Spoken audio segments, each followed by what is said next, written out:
You're very welcome to another episode of the Scaling Your Business podcast. For this episode, we're sticking in Ireland. We're going down to Kerry to be joined by Mike Webster, founder and CEO of Arvoia. I hope I pronounced that, Mike, right? Arvoia. Arvoia. Apologies. You're very welcome to the show. It's all right. There's a lot of vowels. There sure is. Mike, we discussed off air with the form of the podcast. So I'd like to go back to your early days. You grew up in Kerry. Any favorite memories or stand-up memories from your childhood growing up in Kerry? The Cork bit. So I grew up in Cork, actually. So I grew up in Cork, and yeah, I emigrated to Kerry after kind of a circuitous route around various places about 15, 16 years ago. But I'm firmly Cork, stuck in Kerry. So memories of growing up would have been, Cork, college in Limerick, Dublin, and then here. Okay. Sticking with your early days, yeah, I like to ask the question around inspiration, impact. So anyone you think who inspired you a lot, whether a teacher, a close relative, a family member, or like who had a big impact on the person you've turned out to be today? I think outside of family, which is obviously the major pillar in your life and major impact, my English teacher, Barry Collins, was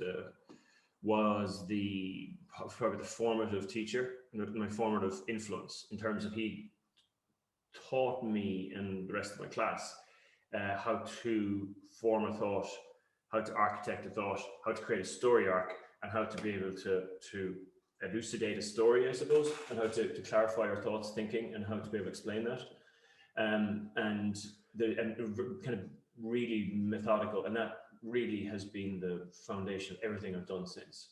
The understanding of, and everything from like taking large amounts of data and how to explain that to a human being, for example, and how to understand the philosophy of thinking and so on. So he was like a major influence, I suppose, and I use what I've learned from him more than anything else, like hourly since. It's mad. And leading cert honors English teacher. Yeah.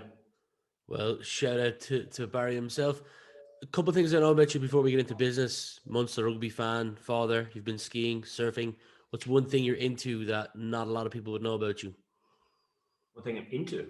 Mm-hmm. I suppose with my reading topics, the things that I have a kind of an academic interest in, is behavioral economics and quantum physics as pastimes.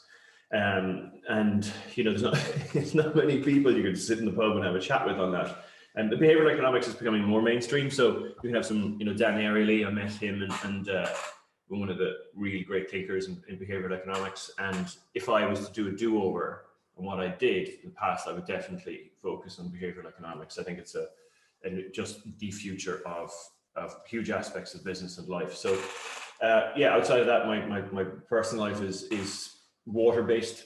Yeah, so surfing, windsurfing, swimming, paddleboarding, and that. So that's my go-to.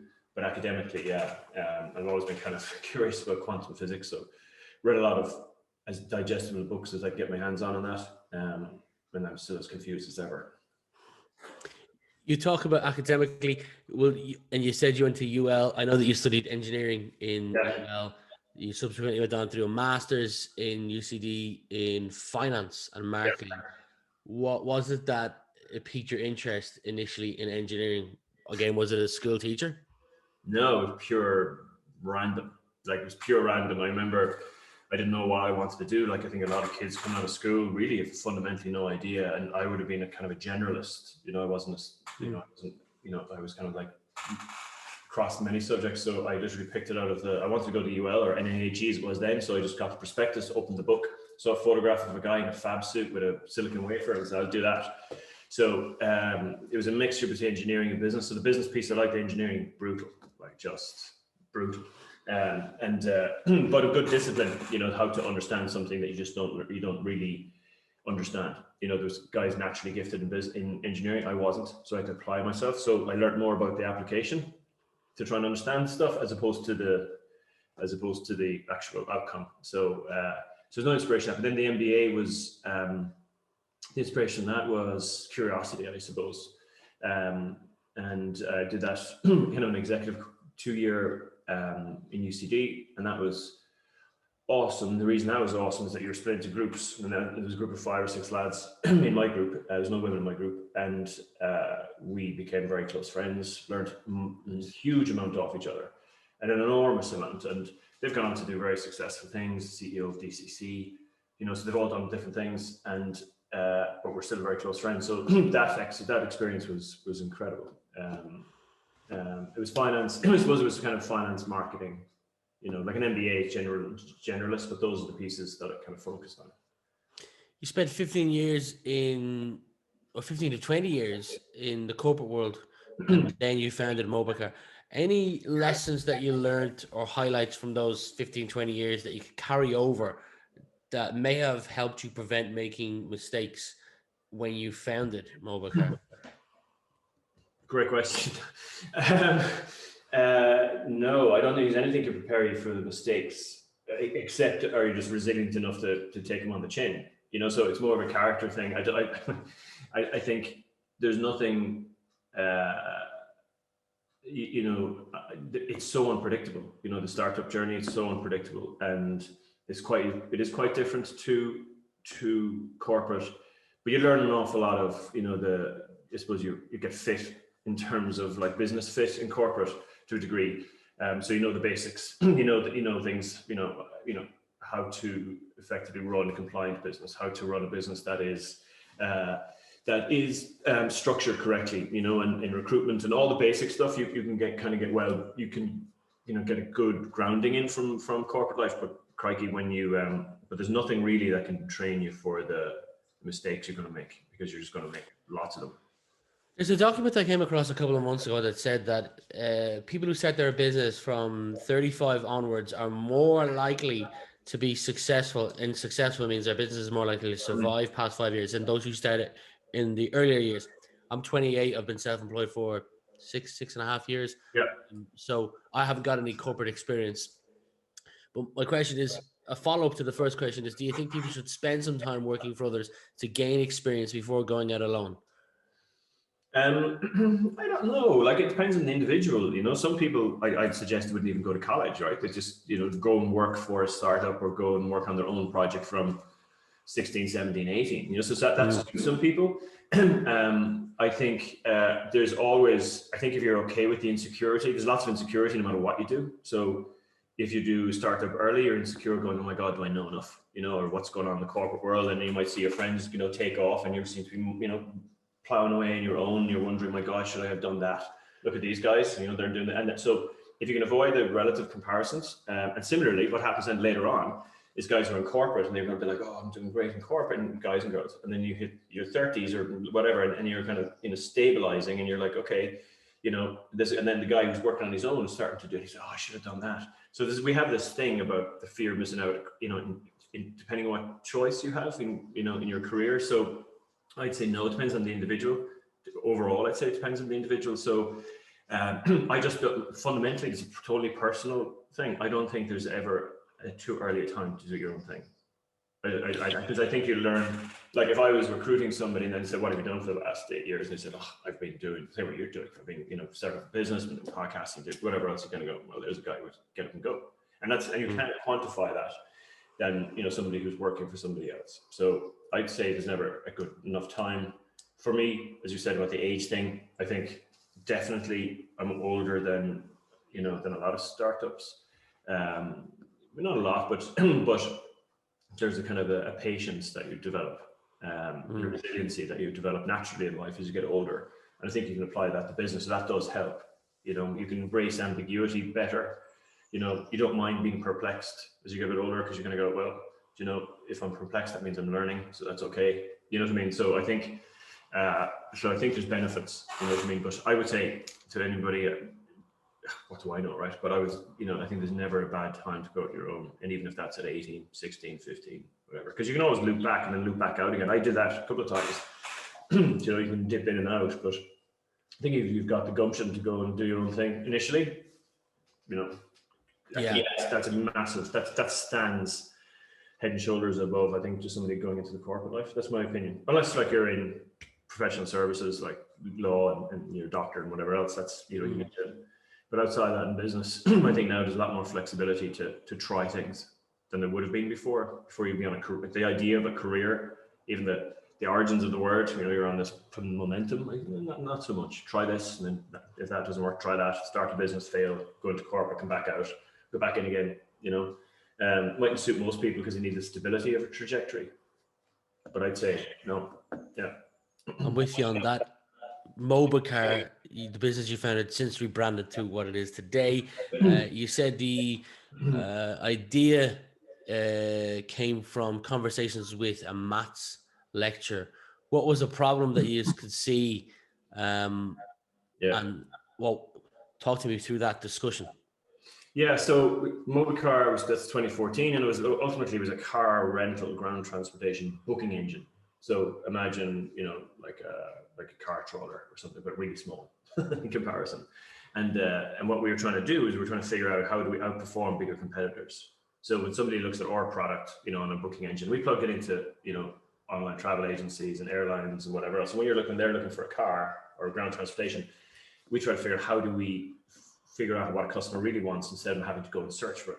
So here's your card, here's your insurance type and whatever else. So it was only in a curiosity. It was like, how do you figure out what people want? So, and this was kind of a little bit ahead of the surge in like what Netflix recommendations and, and Facebook content curation. So I had a conversation with a guy in a coffee shop in Fix in Dublin, as it was then. And he said, hey, listen, go and talk to this guy. I went to him, he said, yeah. He said, listen, people's behavior is unpredictable, but that unpredictability is measurable. And you can determine, if you understand human behavior, what somebody wants to see. The product, the message, the offer, the display. And he gave me some case studies of other businesses where if understanding behavior, if you understand that correctly, you can curate stuff. So we've started plugging some AI into our own booking engine, and then it started to really perform, outperform, some of the larger booking engines out there. So at that point, it was 2015. At that point, I decided, where's the product here? Is it this car rental business or is it this AI business? And can we build the AI and give that to other people as a plugin so that they can reform their customer experience without having to invest in the AI? And then that was the journey. That was a 4-year investment journey where we raised some money, but also we're profitable and we use the cash from operations each year to, we literally double the team and have half the team working in AI and half the team working in car. That makes sense. It sure does. I was unsure about asking this question, so feel free to not answer it if you wish. But I know that you've spoken out about Facebook and Google's sale of people's data. Yeah. If you could paint the perfect scenario, and I imagine that's going to probably get more interesting in terms of people's data, particularly in this country over the next few weeks. Yeah. If you could paint the perfect scenario with data and how companies use it, what would that be? Like, I think since I made those comments, there's been a lot of movement, I suppose, particularly from the EU and in the US. The US is coming out with, it's going to be very interesting over the next 6 or 7 or 8 months, new AI legislation, right? Because there's surveillance technology everywhere, right? So Apple are getting pretty good, but Facebook in particular have surveillance technology, so they know, they can, your behavioral profile, your individual behavioral profile, your name, your address, whatever, and then being able to sell products against that. People are okay with that up to a point, but there's very little regulation on. There's regulation on the data security, but on how your data is used, there's not an awful lot of regulation. Now that's changing. So the EU is coming out with regulations. They're looking at, so they're coming out with this thing called ethical AI, and AI that is fundamentally good and then fundamentally can be misused. So they're starting off in the US with regulation around AI in financial services.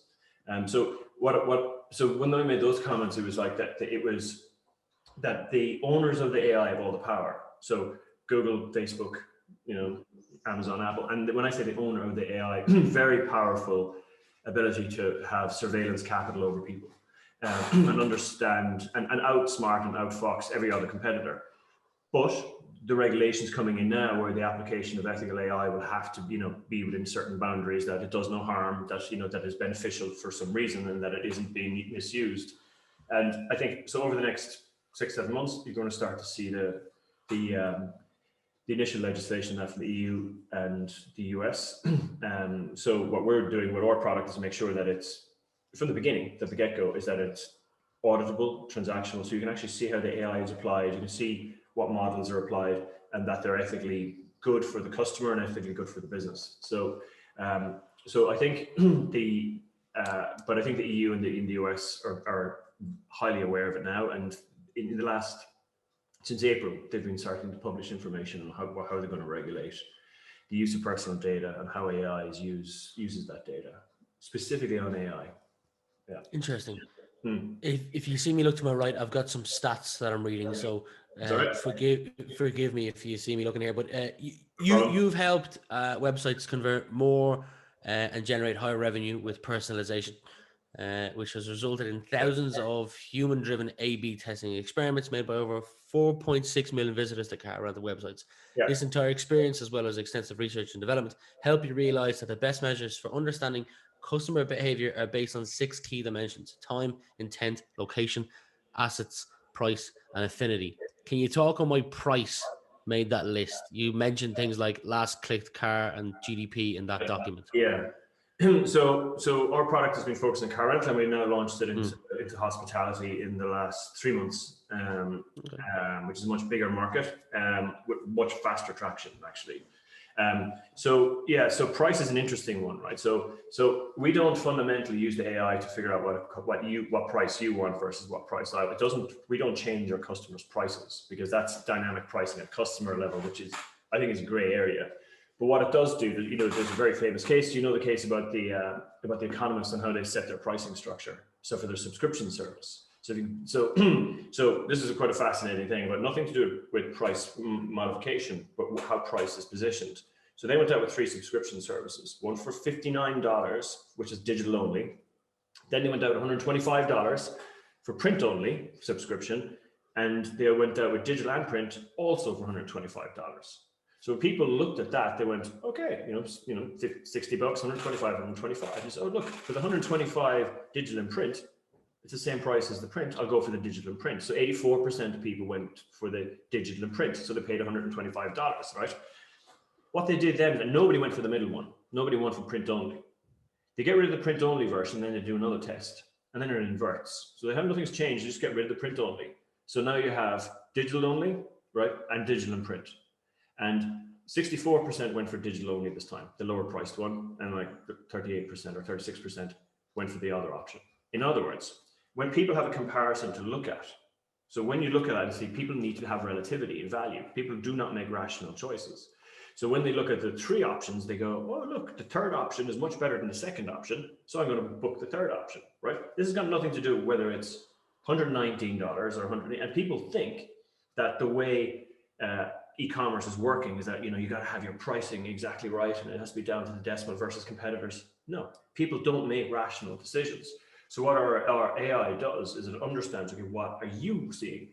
So what is Rian seeing? And what does somebody with a mobile device of a certain size and a certain location from a certain lead time, duration, source market, origin, time, combination, GDP, weather, time of year, all that stuff in real time? We'll run a specific model, and you've come from a Google ad. There's one model for that. So we would have hundreds of models running for every company we work with. And it's basically trying to predict, what do you need to see? So it is not just, because you will want to see, I'd say, 5-star hotel. And then inside that 5-star hotel, you're going to want to see the lake view, not the garden view. You're going to have this image versus here. And you don't want to see all the packages. You just want to see one that is of a certain type, certain room, certain rate type, for example. And you're going to want a certain message, and you're going to want a certain promotion, and you don't want to go clay pigeon shooting and blah, blah, blah, right? So what we do is we plug into everybody's booking technology, elevate it in like a couple of weeks, 2 weeks, 2.5 weeks. And now it becomes fully AI driven without them ever having invested in it. So it's like we can Netflix the entire hospitality industry, similar to the car rental industry. So if you can imagine how tricky it is sometimes to go onto a hotel website, and you're like, drug clay pigeon shooting, oh Jesus, and then you have like room without breakfast, with breakfast, room to room, Valentine's package, oh Jesus God. It's called I was booking one last night and had that same experience. Tyranny of choice, right? Whereas what Netflix does, Netflix says, we distilled out all the thousands and thousands and thousands. We're going to say, no, we're going to give you this order. We're going to scroll it from right to left, not left to right. and we're going to give you, for example, if you're looking at, Netflix, it may say, okay, well, Good Will Hunting, you're going to see Robin Williams because they've worked out that you're more comedic in preferences, and then they may show Matt Damon to your partner because your partner may be more into action, adventure, whatever else, right? That's a tiny example. So the future of e-commerce and the future of retail is fully curated, the customer is fully understood, respected, and then everything is curated. So you're not hiking prices up for different people. You're just giving them what they want. So that example of 1, 2, 3 for The Economist, we do exactly that. But to build that, it's sub 200 milliseconds, mass cloud compute, billions of variables, and then we cut and run hundreds of bespoke models for each customer, and we do that on an industrial scale. We can cut and run a model that will try and make the prediction in 20 minutes, takes Uber 2 weeks. So I get very excited when I start talking about the product because it's literally, we firmly believe, and I didn't always have this feeling that Jesus, we're onto something. I always like, we did this, but now we're not even launching that product for hospitality till September. We've worked with which next week we announced with a large Irish hotel, the Irish UK hotel group, 10,000 rooms, and then there's 2 other deals across 24,000 hotels that are going to take it. And this is just from my desk, and this is just the start. So any company that has legacy technology, they basically say, I don't need to change my technology. I'm just going to plug into this thing, and it's going to make my technology look and act and behave like Booking.com, for example, or Facebook or Netflix, if that makes sense. I've charged all over that answer, by the way, which I usually do. No, congrats. What I'll do, I'm gonna leave links to your LinkedIn, your website as well, but I'll also leave a link to the section on your website that shows where people can access that document that I'm referring to. A rather interesting read. What's your favorite aspect of leading the company?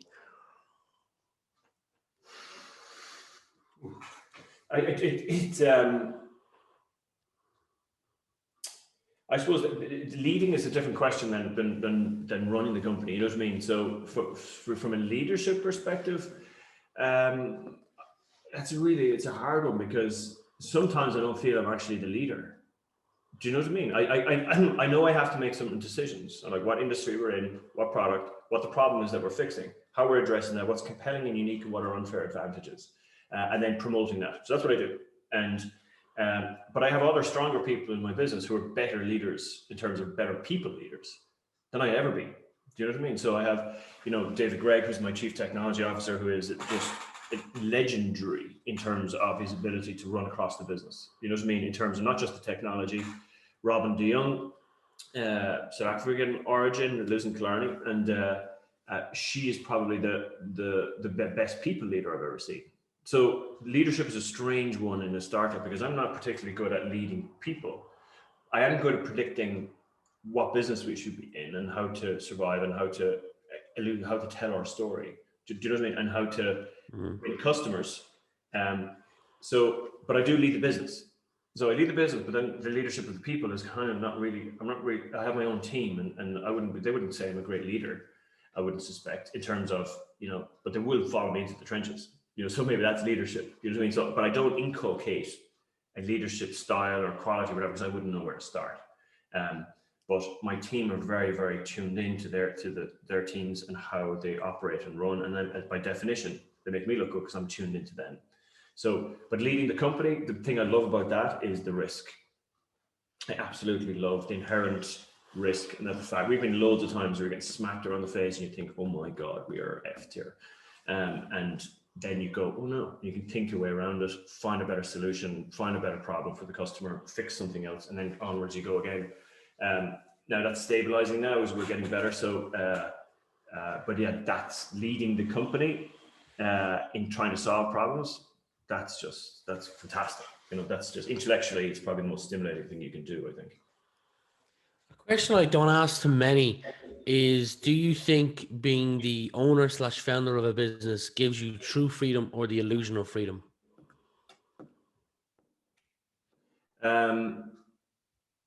So you're great. That's a top-notch question. So it gives you absolute freedom because you're absorbing the entire risk for your future. Right? You're not disseminating risk of what your future is going to the outcome of your future to anybody else, right? So you're not relying on, your corporate leader, all hail leader, to basically, you're not relying on anybody else for your future. So if you're working for, one of the big tech companies, they're going to be around, right? And you have a job there and whatever else. So you've got security. So you have freedom because you can do things because you've got that security. Or is that the reverse? Is that you've actually got no freedom? When you're running your own company, you have real freedom in terms of determining where your future is going to go, but less freedom in terms of the options you can do in terms of your time. You've less freedom in terms of mental space. You've less freedom in terms of daily security, all those things. So once on a macro scale, if you look back in your life and you kind of go, that decision meant that I literally beat my own path. That's freedom. That's ultimate freedom, right? And it's hard and it's difficult and it's challenging. But I think at a macro scale, that's ultimately freedom. On a micro scale, when I look at my day and whatever else, and you kind of go, it's your own time is gone because your job becomes your life, very much so. And I don't mean necessarily you're sitting and working, but you're literally, I would say, 90% thinking about your business. Every waking hour, and that's not a bad thing. It's not like you're preoccupied. It's just that there's always a problem to fix, and it's always festering. So your mind capacity isn't free. You can't switch. There's no such thing as switching off. But for certain people, that's a really good. To have a problem to be fixing all the time, I think is a really good thing. So over your lifespan, definite freedom. If you looked at into my brain right now, you go, God, there's no space there. That's why would you do that kind of a job? That's just mental. But I think ultimately it creates life freedom. But day to day, you'd have more freedom in corporate, minute to minute, I'd imagine. Two final questions. One is for our listeners, America, I'm referencing high school, and the UK and Ireland, I'm referencing secondary school. But if you could add a topic that is mandatory to students, is not currently on the curriculum, and you had the final decision-making power, what topic would you add to the curriculum? So I'm assuming that there's maths and physics already there, right? Yes. And definitely maths, right? And English, but I presume so they're as important. I know everybody in tech talks, maths, get it. English is as important. The ability to understand people and create story and understand that for a startup is really important.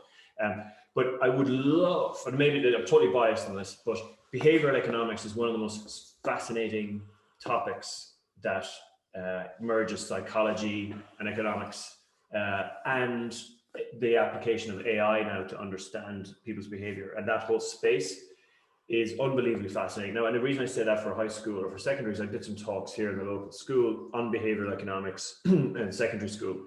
And it's very relatable, because you can say, well, so this is how Facebook is working, this is what Netflix is working, and this is what, and this is how, traffic lights are working, and this is how, so it literally is across all parts of life. And what it does is a great gateway, curiosity gateway into other aspects of whether it's prediction or it's maths or it's engineering or it's even marketing. So behavioral economics, I think, is just the best subject ever. I'd love to do a redo on it. Yeah. All your loved ones are safe, but your house is burning down and you can only save one item. What one item would that be? Nothing. Nothing. Okay. There's no thing. There's no thing that's really that important. So assuming my loved ones and family are safe, then the rest of it, I'm not going to run around thinking there's something of there's any material thing that's of any worth that can't be replaced. Do you know what I mean? So yeah. So I wouldn't waste my time. I'd say that's, I'd bugger off. I would literally wouldn't. No, there's no. You're the first person to answer that. The closest to getting to answer that was someone said they'd want to go to the fridge to get some food because they'd be hungry. Other than that, everyone else has chosen laptop, photo album, phone.